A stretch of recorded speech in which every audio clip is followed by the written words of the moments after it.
lateral earth pressure. A retaining wall is a wall that provides lateral support for a vertical or near vertical slope of soil.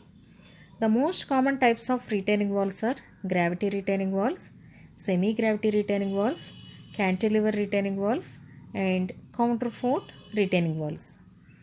The design of retaining wall involves the determination of lateral earth pressure, which is required to check the stability with respect to overturning, sliding, and bearing capacity failures. This lateral earth pressure is of three types: active earth pressure, passive earth pressure, and earth pressure at rest. When the retaining wall moves away from the backfill, there will be a decrease in the earth pressure on the retaining wall. As the wall moves away from the backfill, the earth pressure decreases with the moment of the wall. At a certain point, the earth pressure does not decrease with further moment of the wall. This minimum earth pressure is called active earth pressure. When the retaining wall moves towards the backfill, the earth pressure on the wall increases. The earth pressure reaches a maximum point, and with further moment of the wall, the earth pressure on the wall does not increase. This maximum earth pressure is called passive earth pressure. When the retaining wall is fixed at its top, when there is no relative moment between the retaining wall and backfill, then the earth pressure on the wall is called as earth pressure at rest. To estimate the lateral earth pressure, we need to use the earth pressure coefficients. These earth pressure coefficients are of three types: coefficient of earth pressure at rest, coefficient of active earth pressure, and coefficient of passive earth pressure. The earth pressure coefficient is the ratio of horizontal stress to vertical stress. In case of at rest condition, this ratio is a constant and it is approximately equal to 1 minus sin phi. If we consider the active state, if we take any soil element which is located at a depth z below the ground surface, and sigma h is the horizontal stress and sigma v is the vertical stress, then at the plastic equilibrium, the major and minor principal stresses are related as sigma 1 equal to sigma 3 tan square alpha plus 2c tan alpha. Here sigma 1 is the major principal stress, sigma 3 is the minor principal stress, and alpha is the angle of repose, which is equal to 45 plus phi by 2, where phi is the angle of shearing resistance. If it is a cohesionless soil, then we can write sigma 1 equal to sigma 3 tan square alpha. Coefficient of earth pressure is the ratio of horizontal stress to vertical stress. In case of active state, the horizontal stress is the minor principal stress and vertical stress is the major principal stress. So we can write Ka equal to sigma 3 by sigma 1. So from this equation, that is nothing but cot square alpha. This can be written in terms of phi as 1 minus sin phi by 1 plus sin phi, which is also equal to tan square 45 minus phi by 2. In passive state, the horizontal stress will become major principal stress and vertical stress will become minor principal stress. So if we take the equation sigma 1 equal to sigma 3 tan square alpha for a cohesionless soil, then the coefficient of passive earth pressure, which is the ratio of horizontal stress to vertical stress, can be written as sigma 1 by sigma 3. From this equation, sigma 1 by sigma 3 equal to tan square alpha, which is equal to 1 plus sin phi by 1 minus sin phi, and also equal to cot square 45 minus phi by 2. So these are the equations to estimate the coefficients of earth pressure. There are two important theories of earth pressure: Rankine's earth pressure theory and Coulomb's earth pressure theory. Let us discuss about the Rankine's earth pressure theory. The assumptions in this theory are: the soil mass is homogeneous and semi-infinite, the soil is dry and cohesionless, the ground surface is plane which may be horizontal or inclined, the back of the retaining wall is smooth and vertical, the soil element is in a state of plastic equilibrium, that is at the verge of failure.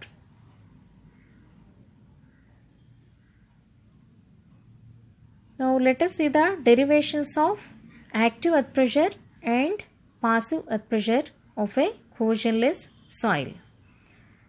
So if we consider the active state, in the active state, horizontal stress is equal to minor principal stress and vertical stress is equal to major principal stress.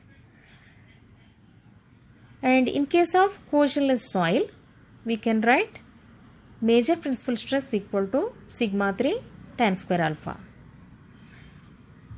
So in case of active state, minor principal stress equal to horizontal stress, which is nothing but active earth pressure, and major principal stress equal to vertical stress, which is equal to gamma into Z, unit weight of soil multiplied by thickness of soil. If we substitute these values in this equation, then sigma 1, in place of sigma 1 we can write gamma Z, which is equal to sigma 3. Here sigma 3 is the horizontal stress. Horizontal stress is nothing but active earth pressure. So active earth pressure into tan square alpha. So from this we can write the equation for active earth pressure, represented with symbol Pa. So active earth pressure equal to gamma Z cot square alpha. This cot square alpha is nothing but Ka, coefficient of active earth pressure. So we can also write it as Ka into gamma into Z. At the top of the retaining wall, Z value will be 0, where earth pressure is also equal to 0. At the bottom of the retaining wall, that is when Z value equal to H, active earth pressure equal to Ka into gamma into H. Now the total active thrust per unit length of the wall is equal to area of the pressure distribution diagram. So the horizontal thrust is equal to area of the pressure distribution diagram. So this is the pressure distribution diagram. At the top of the retaining wall, the pressure is 0. At the bottom of the retaining wall, it is Ka into gamma into H. Now the area of this pressure distribution diagram is nothing but total active thrust, that is capital Pa. So this can be written as half into width is Ka into gamma into H into height is H, which is equal to half into Ka into gamma H square. This will act at the center of gravity, which is located at a point H by 3 from the base of the wall. Then passive earth pressure of cohesionless soil. In case of passive state, horizontal stress is equal to major principal stress and vertical stress is equal to minor principal stress. So if we consider the equation sigma 1 equal to sigma 3 tan square alpha, here sigma 1 is the horizontal stress, where horizontal stress is nothing but lateral earth pressure. In case of passive state, it is represented as PP, passive earth pressure. Then vertical stress. Vertical stress is nothing but weight of the soil, which is equal to gamma into Z. So now if we substitute in this equation in place of sigma 1, that is passive earth pressure PP, which is equal to sigma 3 is gamma Z tan square alpha. So this tan square alpha is nothing but coefficient of passive earth pressure. So we can write passive earth pressure equal to Kp into gamma into Z. At the top of the retaining wall, when we take Z equal to 0, we will be getting passive earth pressure equal to 0. At the bottom of the retaining wall, when Z equal to H, passive earth pressure equal to Kp into gamma into H. So the earth pressure is linearly increasing from a value of 0 to Kp into gamma into H. So this is the pressure distribution diagram. The area of this pressure distribution diagram is nothing but the total passive thrust, which is equal to half into Kp into gamma H square, and it will act at a height of H by 3 from the base of the retaining wall. There are 5 cases of cohesionless backfill which are considered for the earth pressure analysis. First one is dry or moist backfill with no surcharge. If there is no surcharge or there is no external load at the ground surface, then in case of active state and cohesionless soil, the horizontal stress equal to minor principal stress and vertical stress is equal to major principal stress. So here active earth pressure equal to Ka into gamma into H. And if you prepare the pressure distribution diagram, then the total active thrust, which is equal to half into Ka into gamma H square, which is acting at a height of H by 3 from the base of the retaining wall. And if it is passive state, then passive earth pressure Pp equal to Kp into gamma into H. Then the total passive thrust equal to half into Kp into gamma H square, which is acting at a height of H by 3 from the base of the retaining wall. So like this we can estimate the total active thrust. Then if it is submerged backfill and if the water table is at the ground level, then what are all the forces acting on this retaining wall? Which are all the forces inducing earth pressure on the retaining wall? That is submerged weight of soil and weight of water. There are two components. One is submerged weight of soil and the second one is weight of water. So the submerged weight of soil is gamma dash into H. When you multiply with the coefficient of earth pressure, you will be getting the lateral earth pressure. So that is Ka into gamma dash into H. And due to the weight of water, the earth pressure is gamma W into H. Since the pore water pressure is uniform in all the directions, we are not going to multiply this pore water pressure with the earth pressure coefficient. Then if the water table is at a depth of H1 below the ground level, then there are two types of soils here. One is dry soil and the other one is submerged soil. So due to the weight of dry soil or moist soil, the earth pressure is Ka into gamma into H1, and this earth pressure will be same even at the base of the retaining wall also. Then in addition to this weight of top layer of soil, there are two more factors which are causing earth pressure on the retaining wall.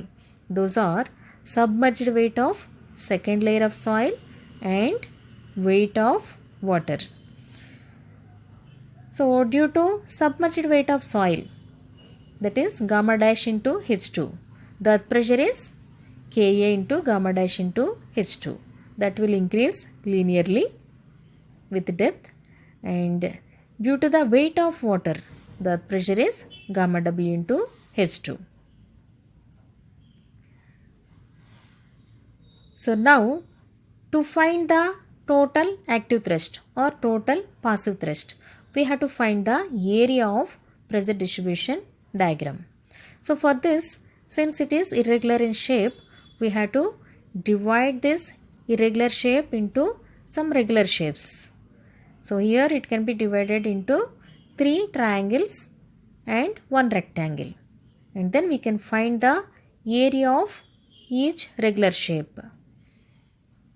Then we can find the total active thrust or total passive thrust, which is the sum of these areas.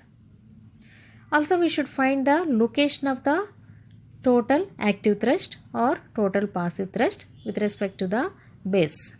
To find the location of the resultant force, we can use the Varigna's theorem. We have to find the sum of moments of system of forces. This system of forces are nothing but areas of the regular shapes. Then if we take the distances of these shapes with respect to the base, then we will be getting the distances z1, z2, z3, etc. Then using the Varigna's theorem, we can estimate the location of the resultant force, that is total active thrust. If the backfill is having uniform surcharge of intensity Q, then the earth pressure at any depth increases by an amount equal to Ka into Q, where Ka is the coefficient of active earth pressure. Then due to the weight of soil, the earth pressure is Ka into gamma into H. If the backfill is having sloping surface like this, then we can use the same equation to estimate the active earth pressure, that is Ka into gamma into H, and total active thrust half into Ka into gamma H square. But here the Ka value should be estimated with a different equation. It is not 1 minus sin phi by 1 plus sin phi. Here we should use different equation. When the ground surface is inclined, we have to use different equations for Ka and Kp, where Ka equal to cos beta into cos beta minus square root of cos square beta minus cos square phi divided by cos beta plus square root of cos square beta minus cos square phi. In case of coefficient of passive earth pressure, this will get reversed. Here plus will be there and here minus will be there. The remaining equation is same.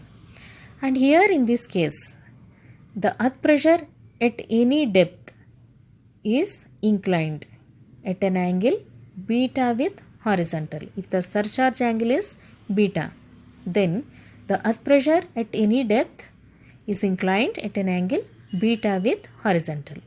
Even the total active thrust or total passive thrust is also inclined with an angle beta with horizontal, and it is located at a height of h by 3 from the base, that is at its centroid or center of gravity. Then fifth case is inclined back with surcharge. First let us see without surcharge.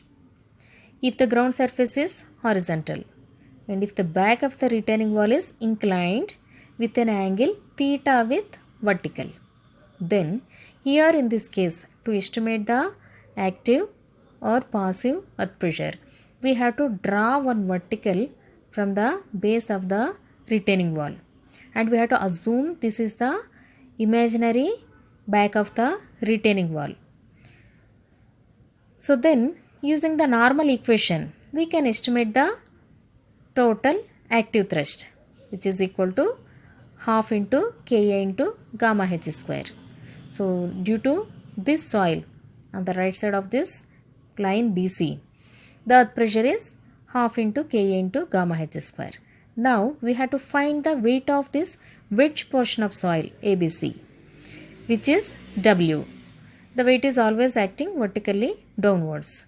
Now the total active thrust is the resultant of this P1 and W, weight of this wedge portion of soil and earth pressure due to the soil on the right side of line BC.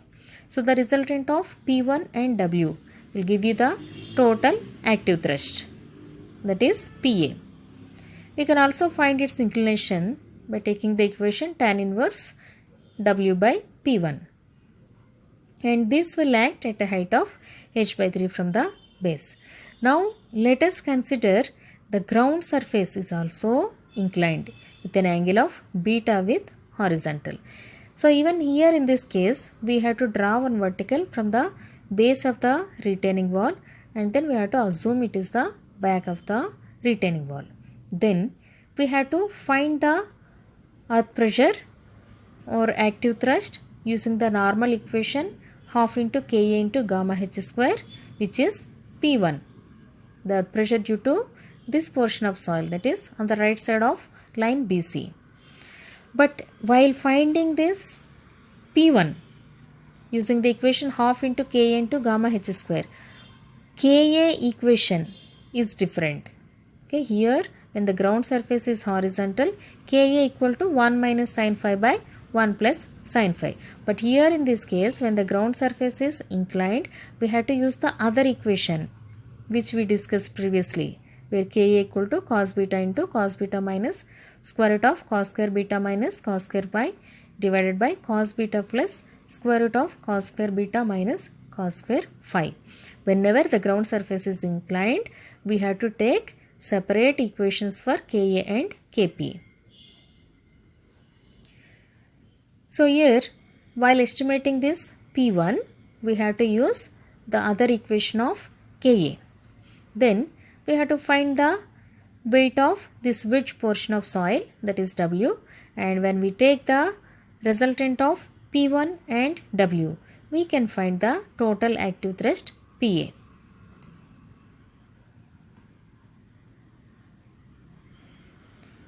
Now let us discuss some numericals. A cantilever retaining wall of 6 meter height retains sand having void ratio equal to 0.6, angle of shearing resistance is 30 degrees and specific gravity equal to 2.7. Using Rankine's theory, determine the active earth pressure at the base when the backfill is dry, saturated and submerged. So here, to find the earth pressure, we have to use the equation Ka into gamma into Z.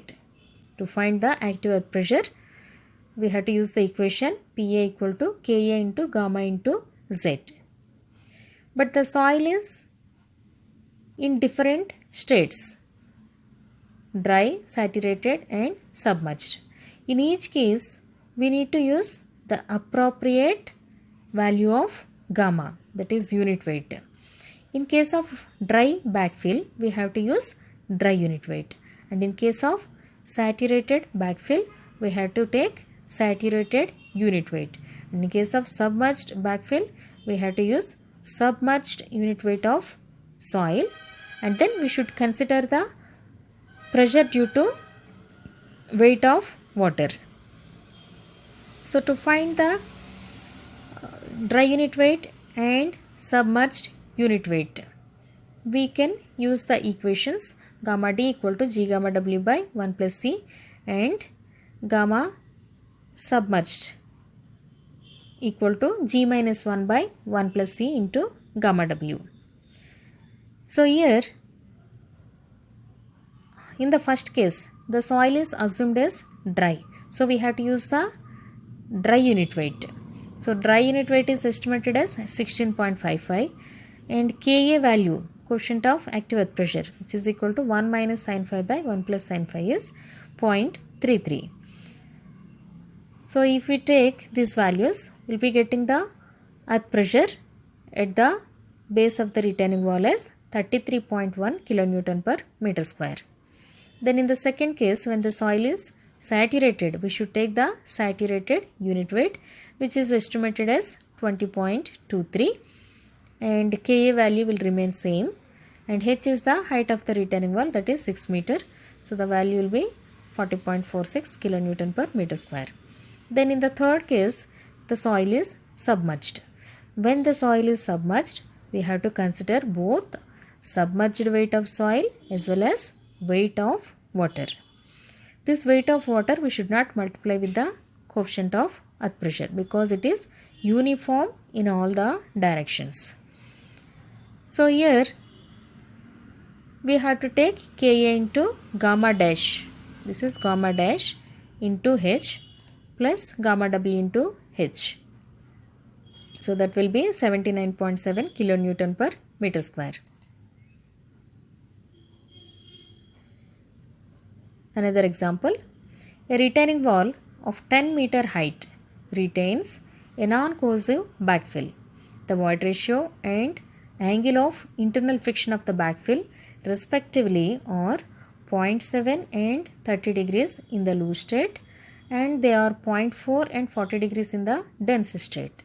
Calculate and compare active and passive earth pressures for both the cases. Take the specific gravity of solids as 2.7. So here the soil is in two states, loose state and dense state, and their corresponding void ratio and angle of shearing resistance are given, which are 0.7 and 30, 0.4 and 40. So in the loose state, the void ratio is 0.7 and the phi value is 30 degrees. So corresponding to 30 degrees, the coefficient of active earth pressure is 0.33 and coefficient of passive earth pressure, which is equal to 1 plus sin phi by 1 minus sin phi. It is 3. Then unit weight, because nothing is mentioned about the water table location or moisture content, we can assume this is the dry soil. So we can find the dry unit weight using the equation G gamma W by 1 plus C. So void ratio is given as 0.7 and specific gravity is given as 2.7. Unit weight of water is 9.81. So the dry unit weight is 15.6. So when we substitute this value, the active earth pressure, which is equal to Ka into gamma into H, is equal to 52 kilonewton per meter square. In case of passive state, it is equal to Kp into gamma into H. So where Kp is 3, gamma is 15.6 and H is height of the retaining wall is 10 meter. Then in the dense state, the void ratio is different, that is 0.4. So if you take 0.4 in the equation of dry unit weight, it will be 18.93 kilonewton per meter cube. And here phi value is 40 degrees. So corresponding to 40 degrees, Ka value is 0.22 and Kp value is 4.6. So now active earth pressure equal to Ka into gamma into H and passive earth pressure equal to Kp into gamma into H.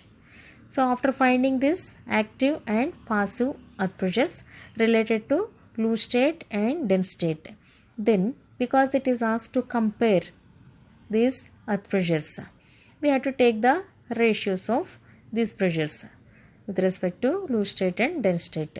So Pa1 by Pa2, the ratio of active earth pressure of loose state and dense state is coming as 1.26, and the passive earth pressure of loose state and dense state is coming as 0.54.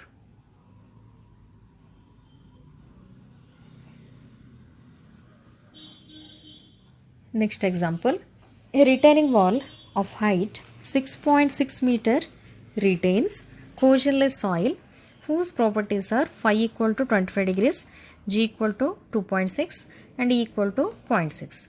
The water table is at a depth of 2.1 meter below the backfill surface. Draw the earth pressure diagram and calculate the total lateral thrust on the retaining wall and its position above the base of the retaining wall. So here water table is located at a depth of 2.1 meter below the backfill surface at this level. So now, since nothing is mentioned about the water content of top layer of soil, we have to assume that it is dry soil. So we have to find the dry unit weight. Then below the water table, the soil is submerged. So we have to find the submerged unit weight. Then coefficient of earth pressure, active earth pressure, which is equal to 1 minus sin phi by 1 plus sin phi. Corresponding to 25 degrees, it is coming as 0.406. Now, due to the weight of top layer of soil, weight is nothing but gamma d into Z1. Weight of top layer is gamma d into Z1. That when you multiply with the coefficient of earth pressure, we will be getting the active earth pressure, which is equal to 13.59. Then this value will be same at the bottom of the retaining wall also. Then due to the weight of second layer of soil, weight of second layer of soil is gamma submerged into Z2. This is the weight of second layer of soil. this has to be multiplied with the coefficient of active earth pressure to find the active earth pressure. So which is equal to 17.92 kilonewton per meter square. Then weight of water is also inducing earth pressure on the retaining wall. So the water pressure or pore water pressure is equal to gamma W into Z2. Gamma W is 9.81 and Z2 thickness of second layer, that is 4.5. So here Z1 means H1, Z2 means H2. Now to estimate the total active thrust or total lateral thrust, we have to find the area of this pressure distribution diagram. So for that we have to divide this irregular shape into some regular shapes. If we consider this top triangle, then the area of this triangle is represented as capital P1, which is equal to half into base is small p1 into height is h1, which is coming as 14.27 kilonewton per meter, and it is acting at a height of, this is 4.5 plus h by 3, that is 2.1 by 3. So we will be getting 5.2 meter. Then area of this rectangle, that is P1 into H2, and it is acting at a height of H2 by 2, that is 4.5 by 2. Similarly, for the third and fourth triangles, see this is also a right angle triangle. Because we wanted to represent in a single diagram, it is merged with this diagram so that it is looking like some other triangle, but this is the right angled triangle. So now area of this triangle is taken as P3 and the force is acting at a height of h by 3 from the base. Here h means h2 by 3. Similarly, for water pressure also we should take h by 3, that is 4.5 by 3. Now these are like component forces. P1, P2, P3, P4 are like component forces. We have to find the resultant force, which is equal to sum of component forces, that is P1, P2, P3 and P4. So it is coming as 215.09 kilonewton per meter. Now to find the location of the resultant force, now this total lateral thrust PA is like a resultant force. To find its location, we can use the Varignon's theorem. P1 into Z1 plus P2 into Z2 plus P3 into Z3 plus P4 into Z4 plus P5 into Z5 divided by PA. So this P1, Z1, P2, Z2, this sum is nothing but moments of the system of forces. Sum of moments of system of forces is equal to this PA into Z is nothing but moment of the resultant force about the same point. We are taking the moments about the base. So from this we can find the location of resultant force, that is total lateral thrust, as 1.96 meter from the base.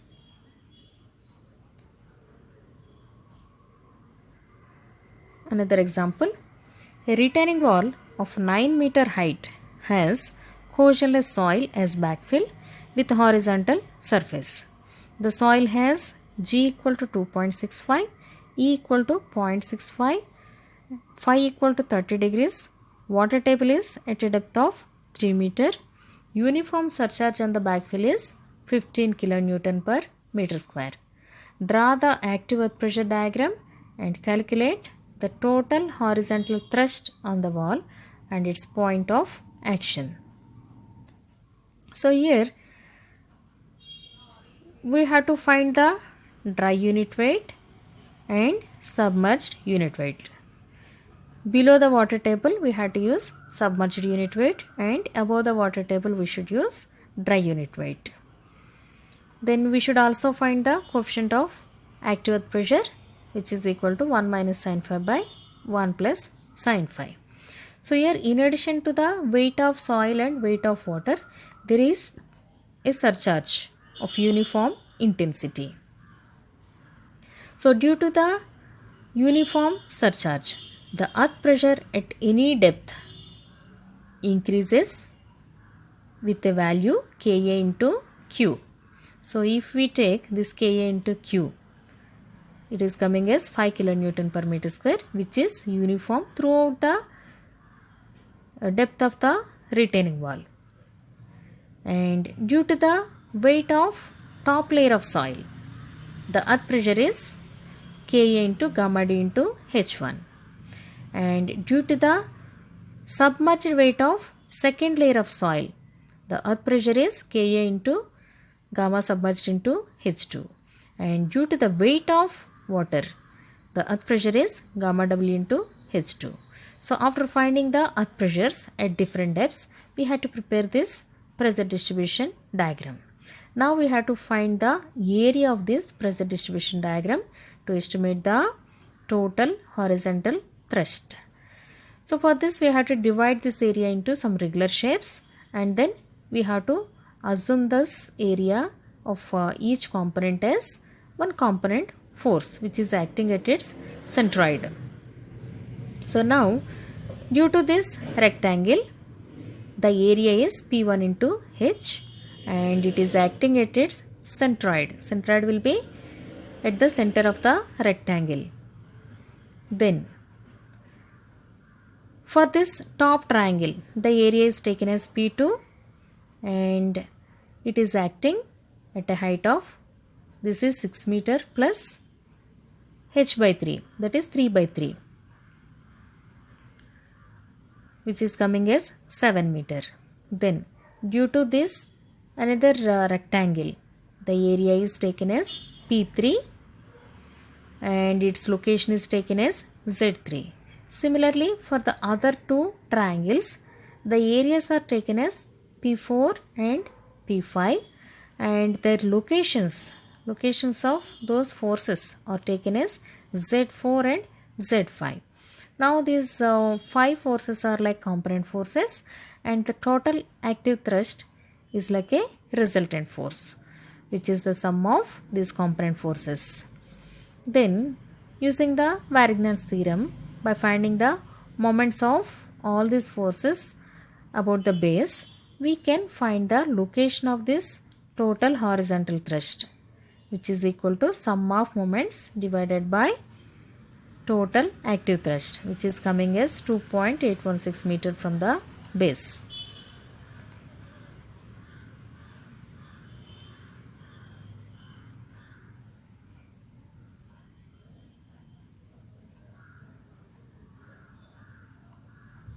Next example, an engineer has used some thumb rule and calculated the maximum moment at the base of a retaining wall as 300 kilonewton meter. Check the correctness and percentage error of this value.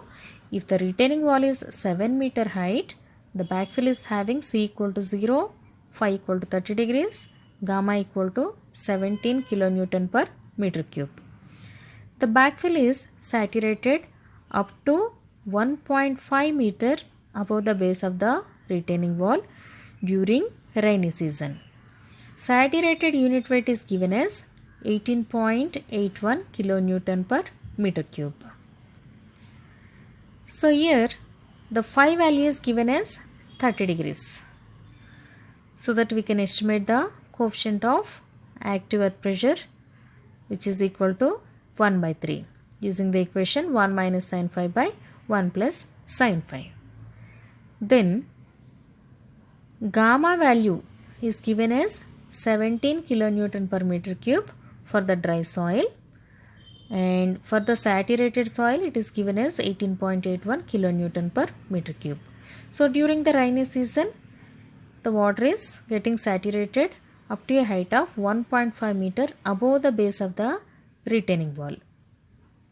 So for the top 5.5 meter soil is dry and bottom 1.5 meter soil is saturated. So we have to use the saturated unit weight.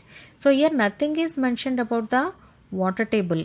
So it is not a submerged soil, it is a saturated soil.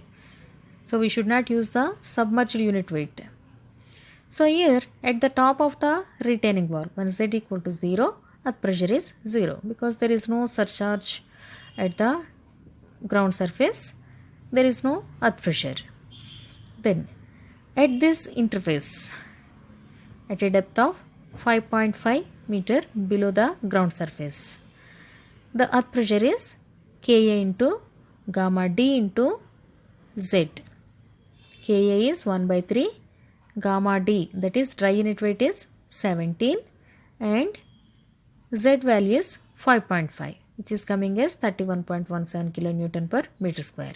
At the bottom of the retaining wall, here if you take the saturated unit weight, this portion, this is Pa3, which is equal to Ka into gamma saturated into Z2, that is 1.5. So Ka value is 1 by 3 into saturated unit weight is 18.81 into 1.5, which will be 28.215 kilonewton per meter square. This is the earth pressure due to weight of second layer of soil, that is only this small triangle.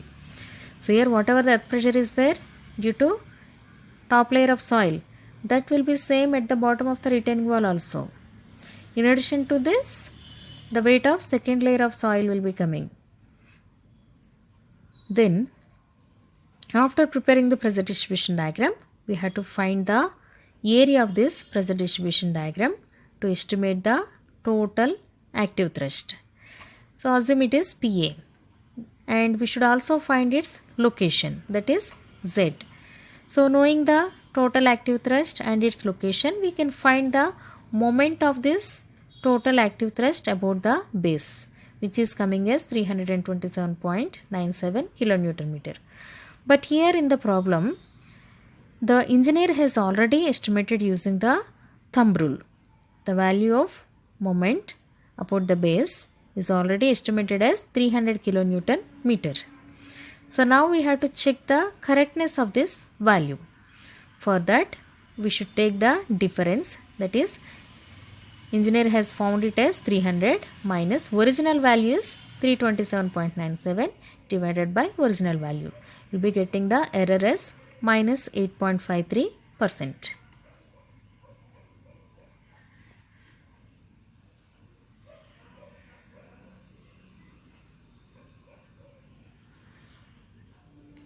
Next example, a retaining wall 6 meter high has a smooth vertical back, and the backfill is a cohesionless soil with horizontal top. The backfill has two layers. Top 2.5 meter has phi equal to 36 degrees and gamma equal to 18 kilonewton per meter cube. The bottom layer is having phi value as 32 degrees and gamma value as 17 kilonewton per meter cube. Draw the active earth pressure diagram and calculate the total active earth pressure on the wall. Locate its point of action. So here in this case, there are two layers of soil. Top layer is having different set of phi and gamma, and bottom layer is having different values of phi and gamma. In the previous problems, throughout the depth of the retaining wall, even though the moisture condition is varied, the phi value is same, but here the phi value is different. That means the soil is entirely different. This is not the same soil like the previous cases. In the previous cases, the soil is same. Only thing is the soil condition is varied.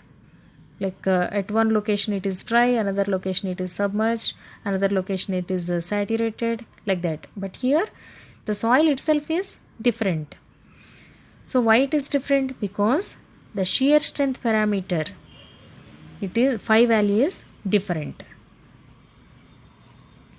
So here when there are two different types of soils at the interface where the stratum is changing, you will be getting two values of earth pressure. So this is happening because when we consider the top layer of soil, then you'll be getting one earth pressure diagram.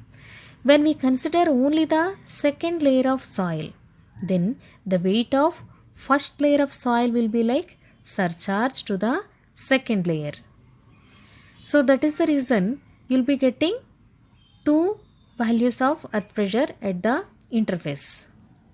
So one by taking the shear strength properties of top layer of soil, and the other earth pressure is due to the shear strength properties of second layer of soil. So here at the top of the retaining wall, since there is no uniform surcharge, the earth pressure is 0. At a depth of 2.5 meter, due to the weight of top layer of soil, the earth pressure is gamma 1 into H1 multiplied by Ka1. So here we are taking the weight of soil and then we are multiplying with coefficient of earth pressure of top layer of soil. So it is coming as 11.7 kilonewton per meter square.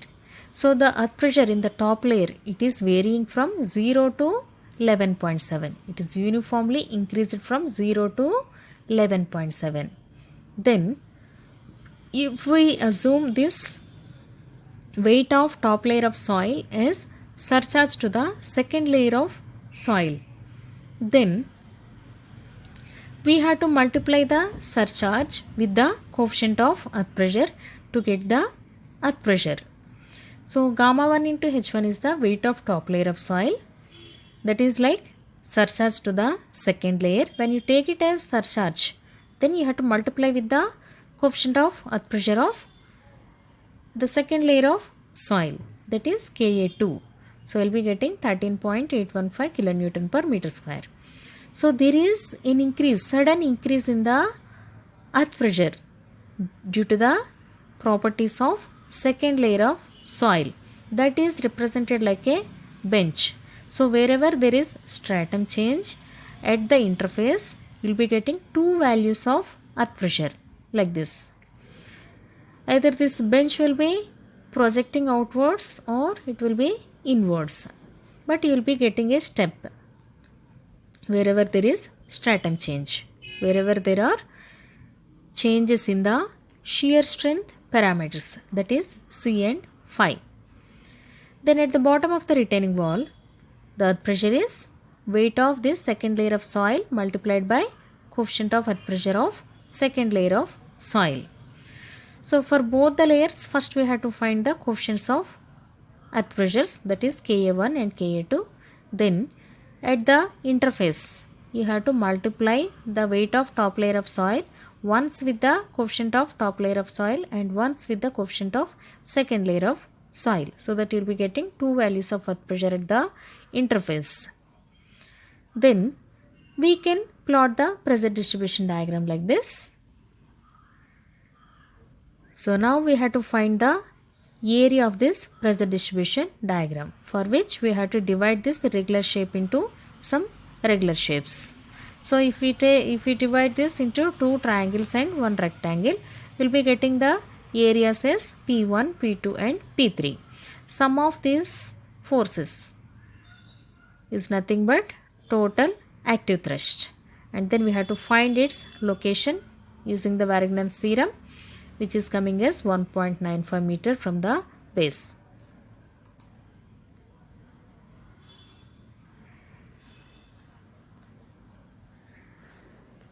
A retaining wall 10 meter high has a smooth vertical back, and the backfill is a cohesionless soil, slopes upwards at 15 degrees to the horizontal. So beta value is given as 15 degrees. Find the total active thrust per unit length of the wall. So here, when the backfill is inclined, we have to take a separate equation to estimate the coefficients of earth pressure. So here we have to find the coefficient of active earth pressure using the equation which is given as cos beta into cos beta minus square root of cos square beta minus cos square phi divided by cos beta plus cos square beta minus cos square phi.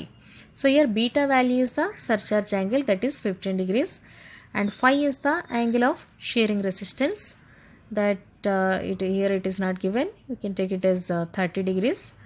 So I will be getting the coefficient of active earth pressure. Then the total active thrust can be determined using the same equation, half into Ka into gamma h square, where Ka value we should take it as 0.373, gamma is we can take it as 16, then h value is 10 meters. So that will be getting the total active thrust as 298.27 kilonewton per meter, and this will be acting at a height of h by 3, that is 10 by 3 from the base. And this total active thrust is inclined at an angle beta with horizontal. The earth pressure at any depth is inclined at an angle beta with horizontal.